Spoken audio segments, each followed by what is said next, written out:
The day started like any other, coffee in hand, to-do list on my desk, and meetings lined up back to back. Work had been busy, but I thrived in the chaos. I'd built a good life for myself, one I thought I shared with someone who appreciated it. Emma and I had been married for 7 years. While we'd had our ups and downs like any couple, I believed in us. I believed in her. Around noon, a cancellation unexpectedly freed up my afternoon. It was a rare opportunity, and I decided to make the most of it. A surprise visit home, maybe lunch with Emma, sounded like the perfect way to spend the extra time. I called her, but it went straight to voicemail. Odd, but not alarming. She was probably running errands or busy with something around the house. The drive home was filled with anticipation. I imagined her surprised smile, the way her eyes lit up when she was genuinely happy. I even picked up her favorite dessert from the bakery, a small token to brighten her day. When I pulled into the driveway, I noticed a car that didn't belong there. Liam's car. My best friend. It wasn't unusual for him to drop by. We'd been friends for years, practically brothers.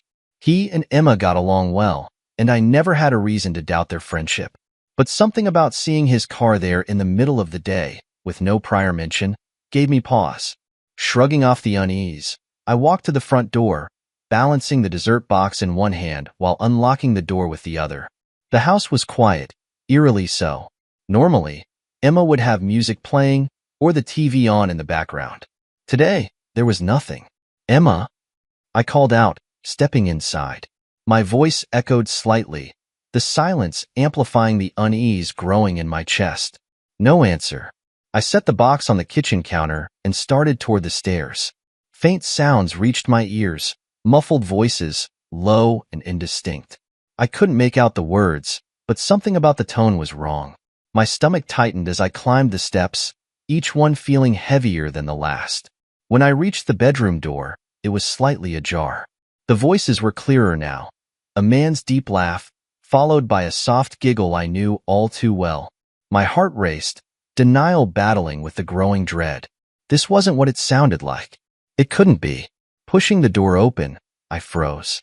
There they were, tangled together in our bed, their laughter cutting off abruptly as they saw me.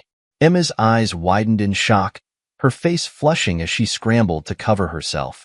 Liam, on the other hand, didn't move. He sat there, a smug grin on his face, as though he had won some twisted game. Time seemed to stop. My mind couldn't process what I was seeing. The woman I had loved, the man I had trusted above all others, they had betrayed me in the most intimate, unforgivable way.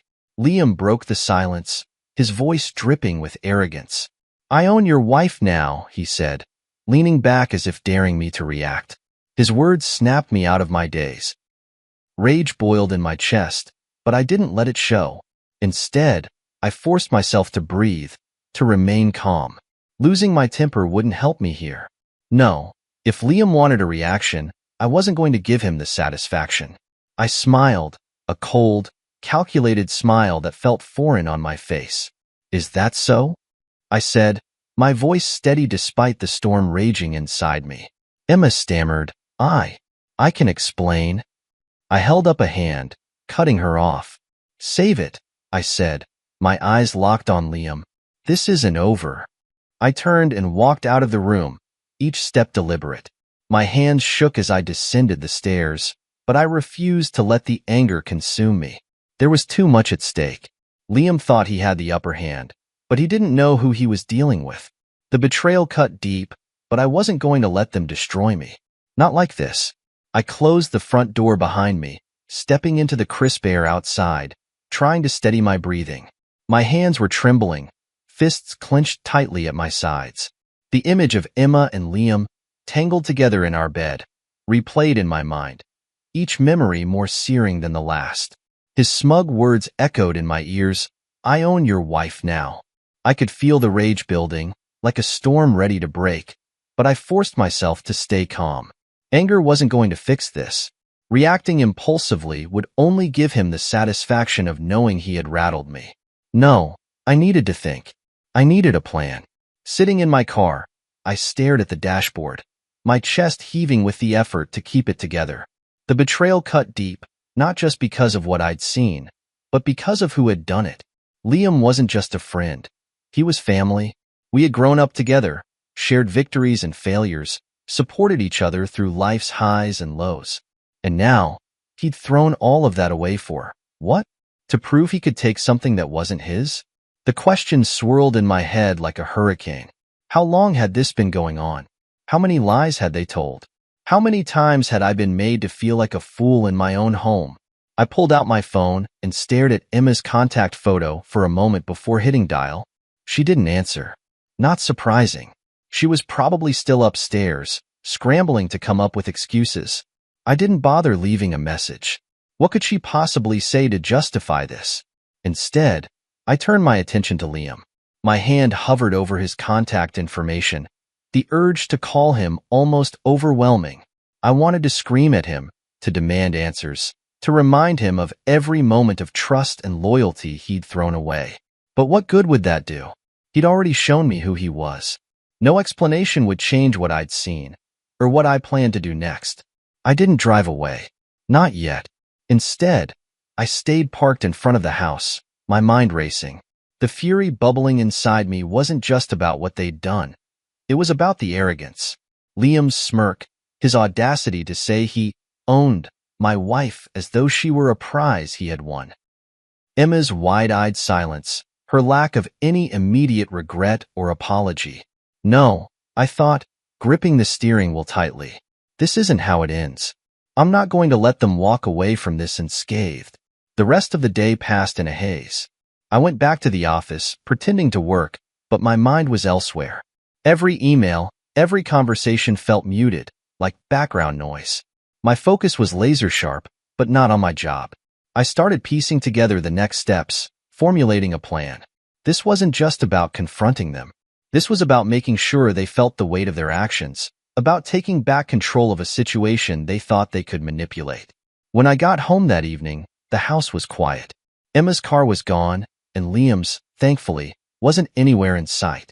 I walked inside, half expecting to find a note or some feeble attempt at an apology, but there was nothing. Just silence. Good. It gave me time to think, to prepare. I spent hours going through old messages, bank statements, and photos, anything that could tell me how long this betrayal had been festering. The deeper I dug, the more the pieces started to fit together.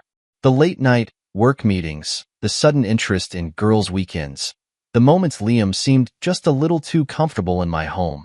It had been happening for months, maybe even longer, right under my nose. And then, there it was, a trail of evidence I hadn't noticed before. Payments Emma had made for hotels and dinners I knew we hadn't attended together. Texts between her and Liam buried under innocuous group chats. I started saving everything, creating a digital arsenal of proof. This wasn't just about knowing the truth anymore. It was about using it. By the time the clock struck midnight, I felt an odd sense of clarity. The pain was still there, sharp and unrelenting. But now it was accompanied by something else, purpose. Liam had underestimated me. Emma had taken my trust for granted. But I wasn't going to be their victim. They wanted to play dirty? Fine.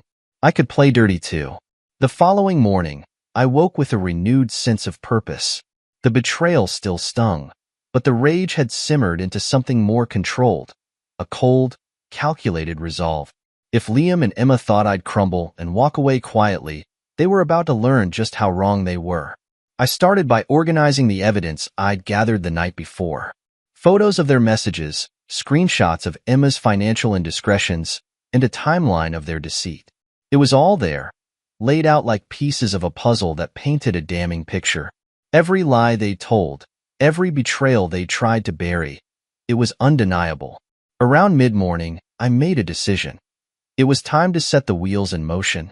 I sent a single text to Liam. We need to talk. Meet me at the house this evening. I didn't bother waiting for his reply. It didn't matter if he agreed to show up. I already knew how this would play out. This wasn't about giving him a chance to explain. It was about confronting him on my terms and ensuring he understood just how far he'd fallen. The hours passed slowly, each one building the tension that sat like a weight in my chest. By the time the evening rolled around, I was ready. I sat in the living room, calm but alert, the collected evidence on my laptop, and my phone resting on the coffee table in front of me. The sound of a car pulling into the driveway broke the silence. Moments later, Liam walked in, his usual air of confidence dampened by an edge of uncertainty. He glanced around the room, likely expecting Emma to be there, but found only me. "Nathan," he started, his tone attempting to sound casual. "What's going on? You wanted to talk?" I leaned back in my chair, folding my arms as I regarded him. "Sit down." He hesitated, but eventually complied, dropping into the chair across from me. The smirk I'd grown to despise flickered across his face. "Look, if this is about yesterday—" "It is," I interrupted, my voice cutting through his attempt at charm, "but not in the way you think." I reached for my phone and tapped the screen, pulling up a video I had prepared earlier. It was a compilation of the evidence I'd gathered, screenshots of their messages, photos of their meetups, and even the financial records showing Emma's misuse of our joint accounts. I turned the screen toward him. "I just sent this to your wife." His smirk disappeared in an instant. The color drained from his face as he stared at the screen, his bravado crumbling. "What? What the hell, Nathan?" he stammered. "You said you owned my wife," I said, my tone cold. "Let's see how your wife feels about that." He fumbled for his phone, his hands trembling as he tried to unlock it. The sheer panic on his face was almost satisfying, but I wasn't done. "She owns your house, doesn't she? And your business?" I continued, watching as his world began to collapse. "I wonder how she'll feel knowing you risked all of that for an affair." Liam's phone buzzed, and his face twisted in terror as he saw the incoming call. "You're insane," he muttered, rising to his feet. I stood as well, blocking his path to the door. "No, Liam. I'm just done being the fool you took me for." The phone buzzed again, his wife's name flashing on the screen. He shoved past me, scrambling to answer it. "Carly, listen." Her voice on the other end was loud enough for me to hear. It wasn't just anger. It was fury, venomous and unrelenting. She was demanding answers, throwing accusations that I knew Liam couldn't deny. I watched as he paced the room, his confidence reduced to a pathetic display of stammering excuses and desperate apologies. Every lie he had told, every arrogant assumption he had made, was unraveling in real time.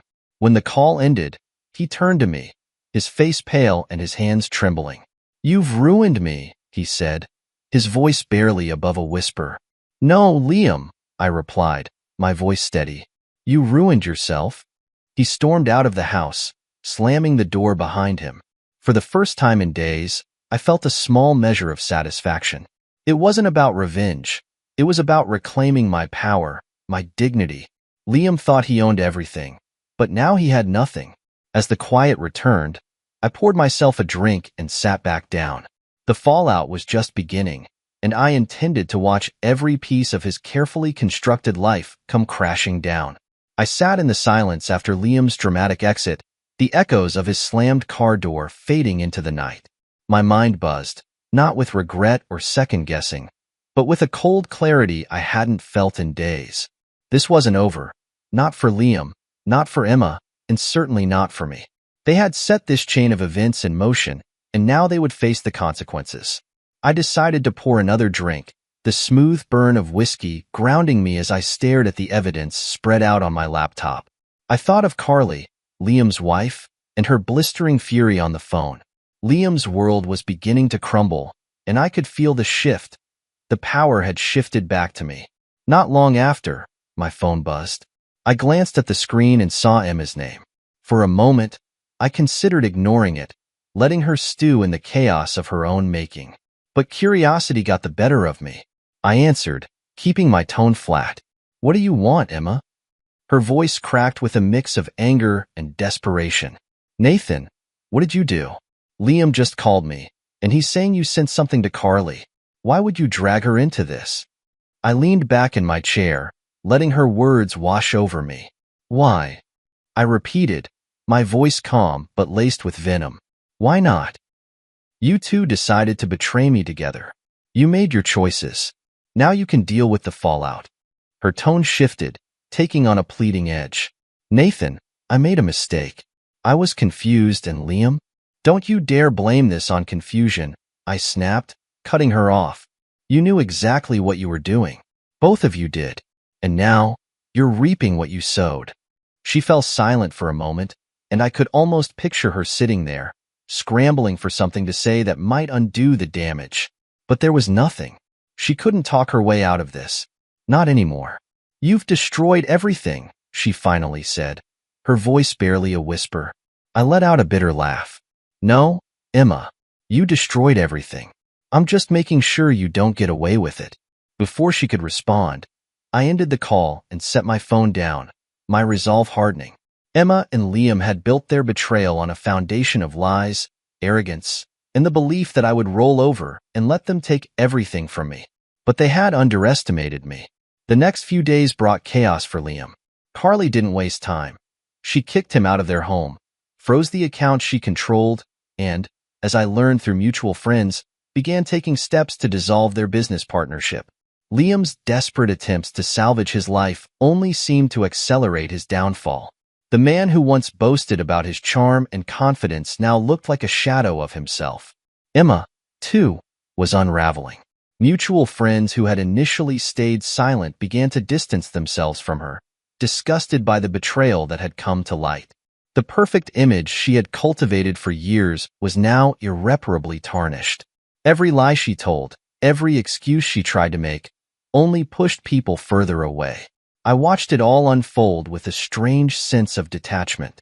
There was no joy in their suffering, but there was satisfaction in knowing that justice was being served. They had built their lives on betrayal, and now they were watching it all collapse. One evening, I received a message from Carly. It was short but filled with gratitude. Nathan, thank you for letting me see the truth. I'm sorry for what you went through, but I'm glad you didn't let them get away with it. I didn't respond right away, but her words stayed with me. This wasn't just about me. It was about standing up for myself, for the truth, and for the principle that betrayal shouldn't go unanswered. As the days turned into weeks, I began to feel the weight of everything start to lift. The chaos was still there, but it no longer consumed me. Liam and Emma had made their choices, and now they were paying the price. Meanwhile, I was learning to focus on myself, on rebuilding the life they had tried to destroy. The fallout from the confrontation with Liam and Emma was nothing short of seismic. In the days that followed, their carefully constructed lives continued to crumble around them. Liam's wife, Carly, wasted no time dismantling the facade he had so arrogantly built. She froze his accounts, locked him out of their home, and began the process of separating herself from his business ventures. Liam's protests fell on deaf ears. Carly had seen enough. Meanwhile, Emma was unraveling. She had tried calling me several times, each message oscillating between anger, desperation, and weak attempts at justification. I ignored them all. What was left to say? Her betrayal had been laid bare, and there was no coming back from it. One afternoon, Emma showed up at the house. I hadn't expected her, but the moment I saw her standing on the porch, her face pale and her eyes red-rimmed, I knew why she was there. She wanted to salvage what little she could. I opened the door but didn't invite her in. Instead, I leaned against the frame, crossing my arms as I stared at her. What do you want, Emma? Her voice cracked as she spoke. Nathan, can we talk? Please. I tilted my head, feigning curiosity. Talk? About what? How you and my so-called best friend betrayed me. Or maybe how you've destroyed everything we built together. She winced, her composure faltering. I made a mistake, Nathan. A terrible mistake. But it doesn't have to end like this. I laughed, a bitter, humorless sound. You think this is salvageable? After everything you've done? Tears welled in her eyes, but they didn't move me. She had made her choices, and now she had to live with them. I was confused, she said, her voice trembling. I didn't know what I wanted. I leaned closer, lowering my voice to a cold, steady tone. You knew exactly what you wanted, and you didn't care who you hurt to get it. You're not here because you regret what you did. You're here because your life is falling apart. Her silence confirmed what I already knew. Emma wasn't here to make amends. She was here because Liam had turned out to be a mistake, and she was scrambling for a way to avoid the consequences of her actions. I trusted you, I continued, my voice rising slightly.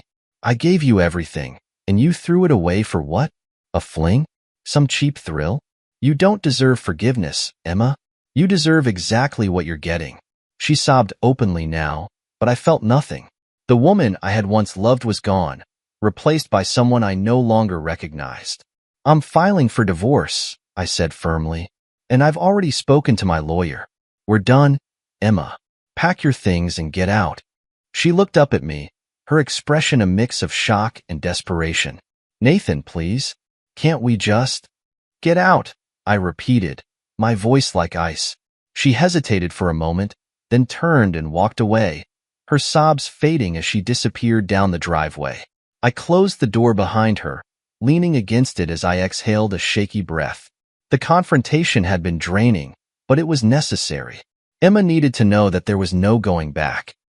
That evening, I poured myself a drink and sat in the living room, staring at the house that had once felt like a home. The pain was still there, but it was accompanied by something new, a sense of closure. I had said my piece, drawn my line in the sand, and reclaimed the dignity they had tried to strip from me. As I sipped my drink, my phone buzzed with a message from Carly. Thank you for what you did. It wasn't easy, but you gave me the clarity I needed. I hope you find peace too. For the first time in weeks, I allowed myself a small smile. The road ahead wouldn't be easy, but I was ready to move forward. Liam and Emma had tried to break me, but I was still standing, and that was just the beginning.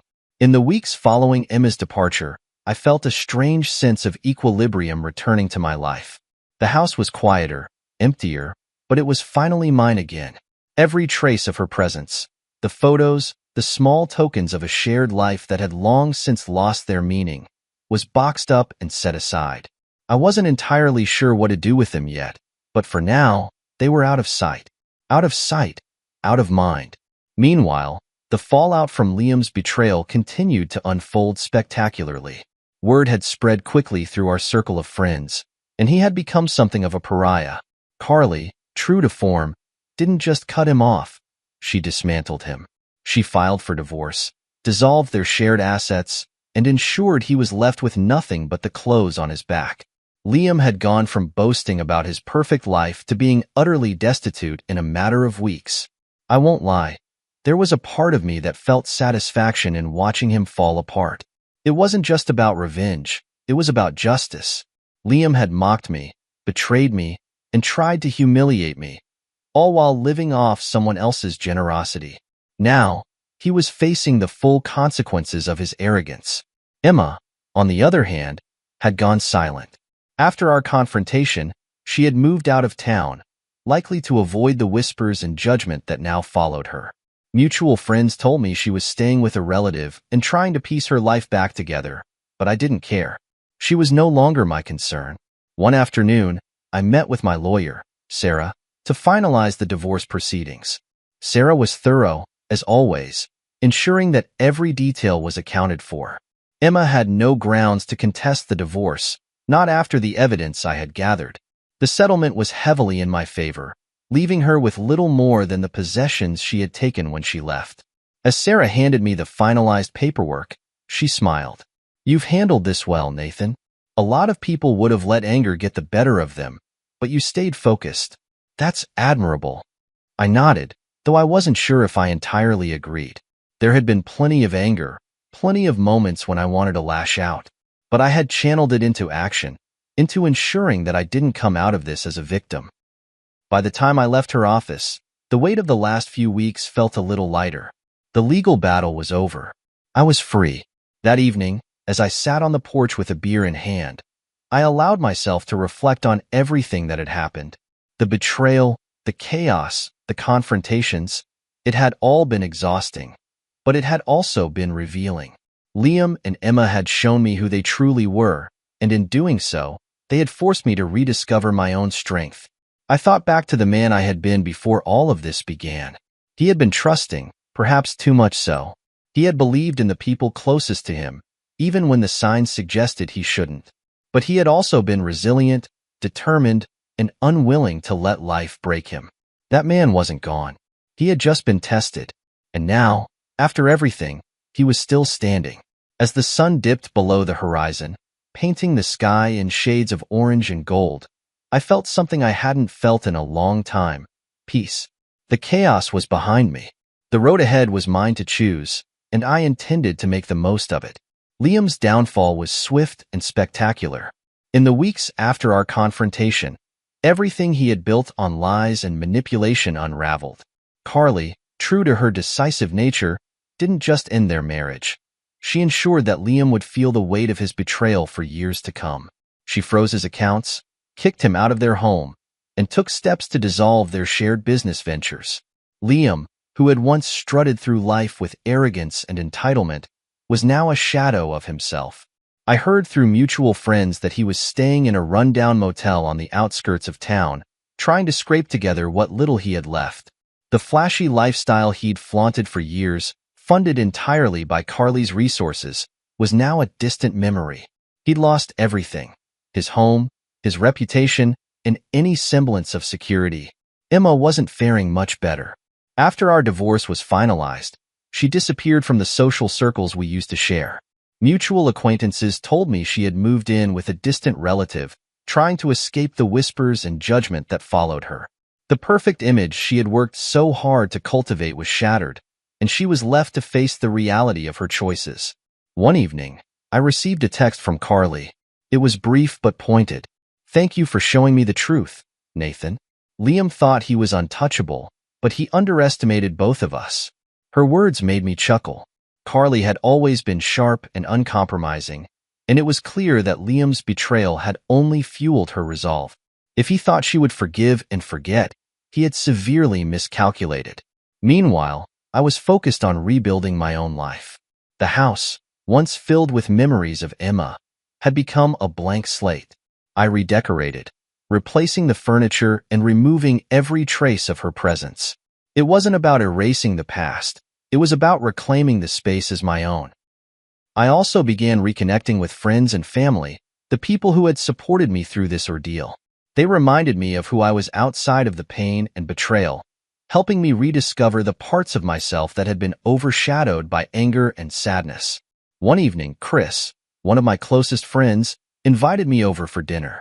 As we sat on his patio, watching the sunset, he leaned back in his chair and smiled. "You've come a long way, man. I don't know if I could have handled what you went through with as much dignity as you did." I shrugged, taking a sip of my drink. I didn't always feel dignified. There were plenty of moments where I wanted to burn everything to the ground. "But you didn't," Chris pointed out. "You fought back, sure, but you didn't let it consume you. That's something to be proud of." His words stayed with me as I drove home that night. He was right. There had been moments when the anger threatened to take over, when I wanted nothing more than to see Emma and Liam suffer. But I hadn't let those feelings define me. Instead, I had used them as fuel to rebuild, to move forward. As the days turned into weeks, I found myself thinking less about Emma and Liam. Their betrayal had once consumed me, but now it felt like a distant memory, something that had happened to a different version of myself. I wasn't that man anymore. I was stronger, wiser, and more self-assured. The road ahead was still uncertain, but for the first time in a long time, it felt full of possibility. I was no longer defined by the pain of the past. I was free to shape my future on my own terms. The divorce was finalized with a resounding sense of closure. Emma didn't contest a single detail. She knew there was no point. The evidence was damning, the betrayal irrefutable, and her position irreparably weakened. My lawyer, Sarah, had ensured that I emerged from the proceedings with everything I deserved. The house was mine, the financial settlement was heavily in my favor, and the legal ties between Emma and me were severed completely. On the day the papers were signed, I sat in my lawyer's office, staring at the official documents. The weight of everything hit me all at once. The chapter one thought would define my life, the one where Emma and I built a future together, was officially over. But instead of sadness, I felt something unexpected: relief. Sarah smiled at me, her expression a mix of professionalism and genuine kindness. "Congratulations, Nathan. It's done. You can move forward now." I nodded, folding the papers and tucking them into my bag. "Thank you, Sarah, for everything." As I walked out of her office and into the bright afternoon sun, I felt lighter. The divorce wasn't just an ending. It was the beginning of something new, a clean slate where I could rebuild without the weight of betrayal dragging me down. That evening, I sat in the living room, a glass of whiskey in hand, and let the quiet settle around me. The house felt different now. It wasn't haunted by memories of Emma or the pain of what she and Liam had done. It was mine, a place where I could start fresh. I had already begun making changes. The furniture she had picked out, the photos we had taken together, the small details that reminded me of her. They were gone, replaced by things that reflected who I was. The walls, once painted in the neutral tones Emma preferred, were now adorned with warm, vibrant colors. It felt like I was reclaiming not just the house, but a part of myself that I had lost along the way. The next day, I received a text from Carly. It was simple, but it carried a sense of finality. Liam's business is officially dissolved. He's out of options, Nathan. Thank you for helping me see the truth. I stared at the message for a long moment, letting it sink in. Liam's arrogance, his sense of entitlement, it had all led to his downfall. He had underestimated both Carly and me, and now he was left with nothing. It was poetic justice, the kind of closure I didn't think I'd ever find. Mutual friends had started to distance themselves from Emma and Liam as the truth of their betrayal spread. Their once pristine reputations were tarnished, their social circles shrinking. It was a far cry from the confident, smug personas they had once flaunted. But while their lives crumbled, I found myself thriving. I poured my energy into my work, taking on projects that challenged and inspired me. The house became a place of solace, a sanctuary where I could reflect on the lessons I'd learned and the person I was becoming. One evening, I sat on the porch, the sun dipping below the horizon, painting the sky in shades of orange and pink. Lily, my golden retriever, lay at my feet, her tail thumping softly against the wooden planks. I thought about everything that had happened, the betrayal, the pain, the chaos, and realized that, for the first time, I didn't feel anger or sadness. I felt peace. Emma and Liam's choices had shaped the past year of my life, but they didn't define me. Their betrayal was a chapter, not the whole story. I had taken back control, fought for my dignity, and come out stronger on the other side. As the stars began to appear, I raised my glass in a quiet toast to resilience, to growth, and to the future I was determined to build. The past was behind me, and the road ahead was mine to create.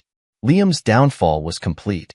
Carly had stripped him of everything: his home, his finances, and the business he had falsely claimed as his own. Mutual friends told me he was couch surfing, desperately trying to rebuild some semblance of a life. His arrogance had cost him everything, and the satisfaction I felt watching it all unfold wasn't something I could deny.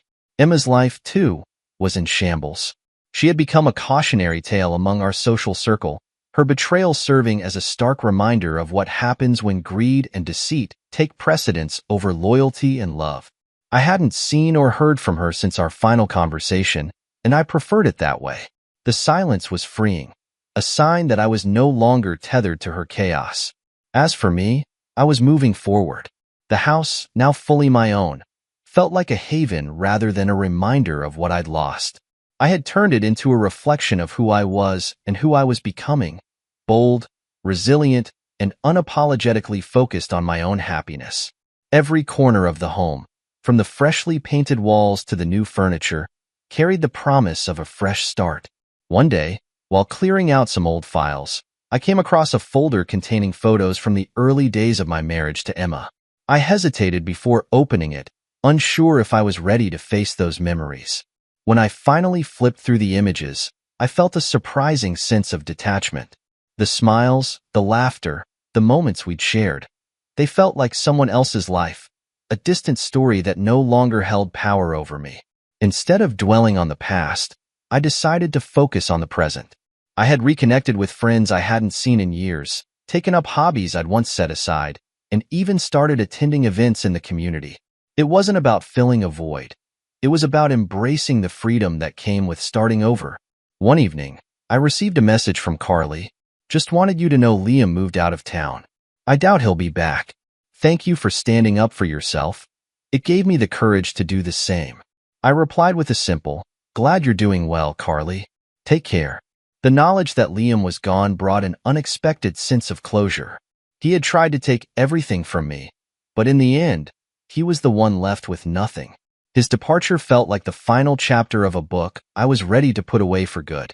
The next day, I attended a small gathering at Chris's house. It was a casual affair, good food, good company, and an atmosphere of light-hearted joy. As I stood among my friends, I realized how much had changed in the past year. The pain of Emma and Liam's betrayal was still a part of my story, but it no longer defined me. I had grown, learned, and rediscovered parts of myself I hadn't even realized I'd lost. Chris raised his glass for a toast, his voice warm and genuine. "Here's to Nathan," he said, glancing at me, "for proving that even in the toughest of times, you can come out stronger on the other side." The group clinked their glasses, and I felt a wave of gratitude for the people who had stood by me through it all. Their support had been a lifeline, reminding me that I wasn't alone in my journey. Later that night, as I drove home, I reflected on how far I had come. The Nathan who had discovered Emma and Liam's betrayal felt like a different person, broken, confused, and unsure of what the future held. Now, I was stronger, wiser, and ready to embrace whatever came next. When I pulled into the driveway and stepped inside, the house welcomed me with its familiar warmth. I poured myself a drink, sat on the porch with Lily at my feet, and let the quiet of the evening surround me. The stars above seemed brighter, the air fresher, as if the universe itself was affirming my decision to move forward. The betrayal had been painful, but it had also been transformative. It had forced me to confront my worth, to fight for my dignity, and to rebuild my life on my own terms. And now, with the past firmly behind me, I was ready for whatever the future had in store. The 1-year mark since everything had fallen apart came and went quietly. I didn't plan a celebration or mark the day on a calendar, but its significance wasn't lost on me. A year ago, I had been blindsided by betrayal, unsure of how to move forward. Now, I was thriving in ways I never thought possible. The house that had once felt suffocating was now my sanctuary. Every corner carried the mark of my resilience, from the newly painted walls to the furniture I'd carefully chosen. It wasn't just a physical transformation. It was a reflection of the internal work I had done. The pain of the past had faded into something distant, a scar that reminded me of what I had endured and overcome. Emma and Liam were ghosts now, barely even a thought in my daily life. Mutual friends told me that Liam had moved out of state, scraping by on whatever odd jobs he could find. Carly had sold their former home and was thriving, having shed the weight of his deceit. Emma, on the other hand, had become a cautionary tale. Her betrayal had left her isolated, struggling to rebuild a life from the wreckage she had created. But their lives were no longer my concern. The freedom that came with letting go was liberating. Therapy had been instrumental in helping me process the anger, sadness, and confusion that had once consumed me. Dr. Miller often reminded me that healing wasn't linear, but each step forward was a victory in itself. "Nathan," she said during one of our final sessions, "you've done the work. You've faced your pain, learned from it, and come out stronger. That's something to be proud of." Her words stayed with me as I continued to rebuild. I focused on my work, throwing myself into projects that challenged and inspired me. I reconnected with old hobbies, woodworking, hiking, even photography, all things I had set aside during my marriage. They reminded me of who I was before Emma and Liam had clouded my world. One evening, I decided to host a small gathering at my home, a way to thank the friends and family who had supported me through the storm. As I stood in the kitchen, watching the people I cared about laugh and share stories, I felt a deep sense of gratitude. This was what life was about: connection, growth, and the joy of moving forward. Chris, ever the supportive friend, raised his glass in a toast. "To Nathan," he said, his smile wide and genuine, "for proving that betrayal doesn't have to break you. It can make you stronger." The group echoed his sentiment, and I raised my glass with them, a small smile tugging at my lips. They had seen me at my lowest, and now they were here to celebrate the man I had become. It felt like a full-circle moment, a quiet victory over the pain that had once defined me. Later that night, as the house emptied and the quiet settled in, I stepped onto the porch with Lily at my side. The night was calm, the stars bright against the dark sky. I sipped my drink and reflected on how far I had come. The betrayal that had once seemed insurmountable had become a catalyst for transformation. It had forced me to confront my fears, my insecurities, and my own resilience. I wasn't the same man I had been a year ago. I was stronger, wiser, and more determined to live authentically. Emma and Liam had made their choices, and they had paid the price. But their actions no longer held power over me. I had reclaimed my life, my dignity, and my sense of self. And in doing so, I had discovered that I was capable of far more than I had ever realized. As I sat there, watching the stars, I felt a quiet contentment settle over me. The past was behind me, and the future was wide open. I didn't know what lay ahead, but for the first time in a long time, I wasn't afraid. This was my story, and I was ready to write the next chapter. One filled with strength, hope, and the kind of happiness that only comes from truly knowing your worth.